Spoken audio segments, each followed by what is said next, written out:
Thanks for watching. Please like and subscribe to my new channel. If you want something in particular, comment below, and I will oblige. Thanks again. Rolls-Royce Wraith Black Badge. Rolls-Royce freely admits it's been a little nervous about this car's launch. The Wraith Black Badge is not only a car that's as close as Rolls-Royce plans to get to an outright performance model, it's also one that must walk the potentially tricky tightrope of appealing to a new audience for the brand without alienating its existing loyalists. It's a car born entirely from customer demand. Rolls-Royce says that in recent years a significant subset of youthful, new money buyers have approached the company looking for a less stately, more edgy kind of Rolls. The Black Badge series is Goodwood's response. What exactly is the Black Badge series? Rolls-Royce describes the series as a kind of alter ego for the company, with Black Badge versions of its cars offering a bit more attitude than we've seen previously. Black Badge variants get bespoke noir-themed exterior and interior trim treatment, and subtle adjustments to both powertrain and chassis for a little performance substance to go with the styling. The first models to get the badge are the Wraith Coupe, tested here, and also the Ghost Saloon, albeit in short wheelbase form only. Rolls-Royce doesn't plan to create a Black Badge variant of the larger Ghost, nor the Phantom replacement due in 2018, saying it will only apply the badge to models that can wear it most appropriately. It's yet to officially confirm whether there will be a Black Badge version of the upcoming Cullinan SUV. Who are the Black Badge cars for? Young men in a hurry. Is how Rolls-Royce rather quaintly describes the BB's target market of ambitious, hedonistic egotists, also Rolls-Royce's words. Goodwood expects them to be younger than its traditional customer base, spanning late 20s to early 40s. The average age of a Rolls buyer is now around 43, down from the 55 average of not so long ago. It's in the company's interest to attract younger customers. Buyers tend to stay loyal to Rolls-Royce and continue to buy more over time, so it's sound business sense to get them hooked early. Any color you want as long as it's black? Not necessarily. You could order a BB in any color, including white if you want, but all the cars here at the Las Vegas-based launch are darker than the jet-lag-conquering coffee we're sipping. Much of the regular Wraith's shiny chrome jewelry has been switched to a glossy black, including the trademark Parthenon grille and the Spirit of Ecstasy mascot, reputedly the subject of much internal debate at Goodwood. The bright border for the side windows remains. The car would look a bit amorphous without it, but Rolls will supply it in black if customers ask for it. Rolls-Royce's management and designers have seen hordes of modified Phantoms and Wraiths with huge wheels, blacked-out windows and matte black paint, some better executed than others.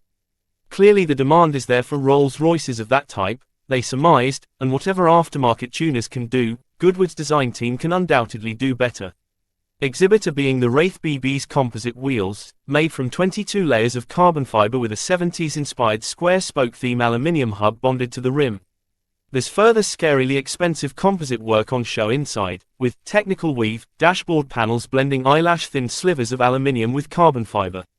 You can replace them with a more demure black finish if you like, but we doubt many customers will. This car is all about showing off, after all. You mentioned some mechanical changes to go with the new cosmetics. The Wraith's twin-turbo 6.6-litre V12 has had its torque output increased by 52 pound-feet to a burly 642 pound-feet total. Although its power output remains unchanged. With 624 bhp on tap, the Wraith is already the most powerful Rolls-Royce model produced thus far. A further power hike was deemed unnecessary. A new automatic gearbox, which will eventually make its way into the rest of the Wraith range, has been fitted. As before, it's an 8-speed auto, and in the Black Badge the transmission gets its own specific software mapping. Put the transmission in sport mode and it'll hold gears for longer, downshift earlier and swap ratios faster than normal. This mode works in conjunction with a new throttle map, which alters the timing and speed of gear shifts according to how hard the driver pushes the pedal towards the plush carpet, and takes away the deliberate delay built into the standard Wraith's pull-away response, a legacy of Rolls' traditional chauffeur-centric setups. Likewise, the control software for the Wraith's air suspension has been reconfigured to react faster to body movements, resisting roll more swiftly on turn into a corner. The already enormous front brake discs have been enlarged by an inch, not to supply extra performance, but reputedly more feel through the brake pedal. The Ghost Black Badge gets a similar set of adjustments, including a modest increase in power and some physical changes to its damper rates to go with the software tweaks. So this is a go faster Rolls-Royce performance model, then, number? Well, sort of. But not exactly. Rolls-Royce declines to call the Black Badge a supercar, or even a performance car. But it does describe it as the most powerful, fastest and most engaging to drive Rolls-Royce that we have ever made. Perhaps the most striking proof of the car's weight-defying pace came earlier in 2016 at the Goodwood Festival of Speed, when racing driver Justin Law smoked the Black Badge up the rain-hit hill in the 5th fastest timed road car run of the weekend, leaving a stream of mid-engine sports cars in the Wraith's considerable wake. See the car in action at Goodwood in the video below. The BB chassis engineers beam with pride when they talk of how they've been able to adjust the character of the way the Wraith drives, saying they've been able to make it more stable and involving for the driver while losing little of its considerable comfort or forcing it to be something it's not. Time to find out. So, how does it drive? For a near -2.5-ton luxury car, incredibly well. We tried the Black Badge not only on the road, but also on the twisting, Speed Vegas circuit. Rolls-Royce isn't under any illusions. It's no track car. We were at the circuit because it's a handy place with corners, they're hard to come by around Las Vegas, and without traffic police, a bit easier to find.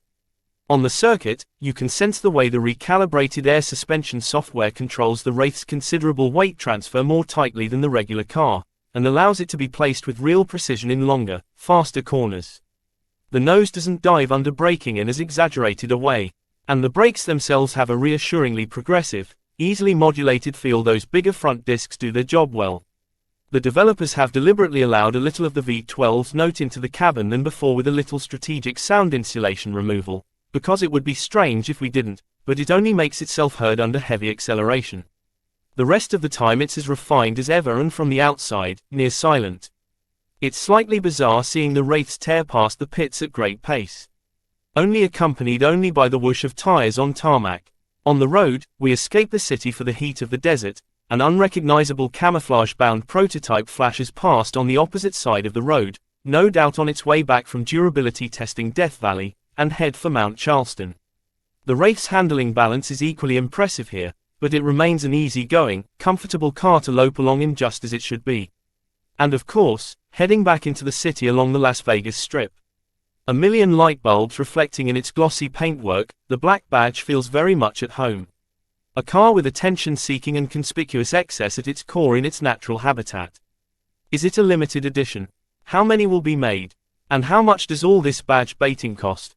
There's no upper limit on Black Badge production, although it is more complex and time-consuming to make than a regular Wraith. You'll need to add £35,400 to the cost of a standard Wraith, if there is such a thing, to bag yourself a Black Badge version.